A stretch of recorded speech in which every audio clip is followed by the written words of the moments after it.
Subscribe करते वक्त ना घंटी बजा देना। Present by Maa music Araria. Prajapati recording studio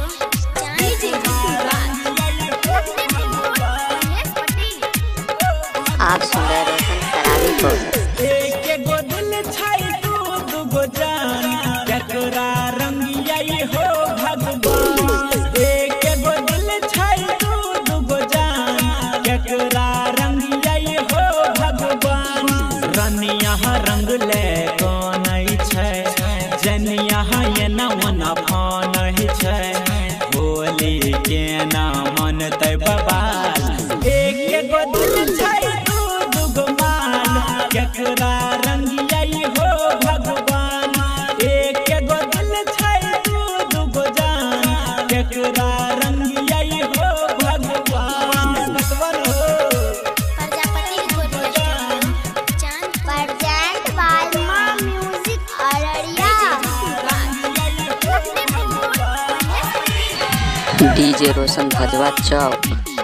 केकरा लगैया बीरबा केकरा लगैया रंग कैसे के जान बचैया हो देवता होलिया में कर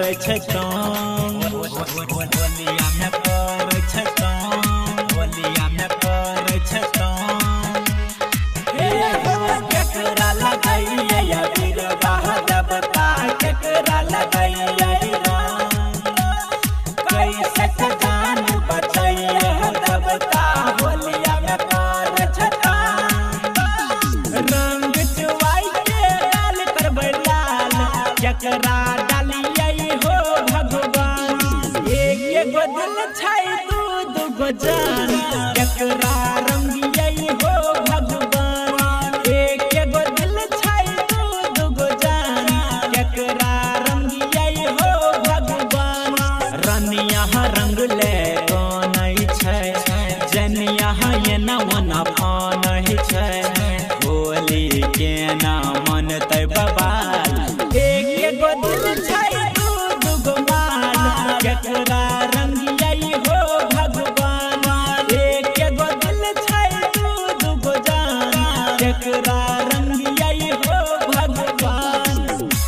present by Maa music Araria. DJ Roshan Bhajwa चौक।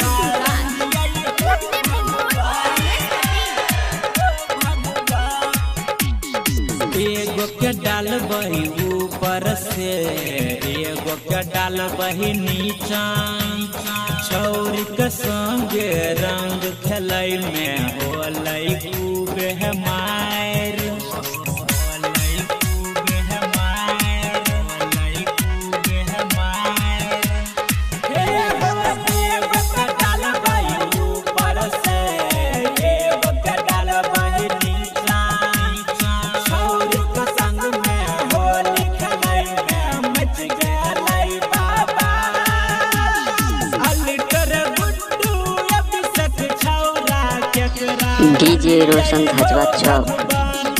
एक गो दिल छाई तू दुगो जान केकरा रंगियाई हो भगवान। एक गो दिल छाई तू दुगो जान केकरा रंगियाई हो भगवान। रनिया रंग ले कोन छै बबितिया एने ओने फान छै होली के ना मन तै बबाल। एक गो दिल छाई तू दुगो माल केकरा रंगियाई हो भगवान। एक गो दिल छाई तू दुगो जान केकरा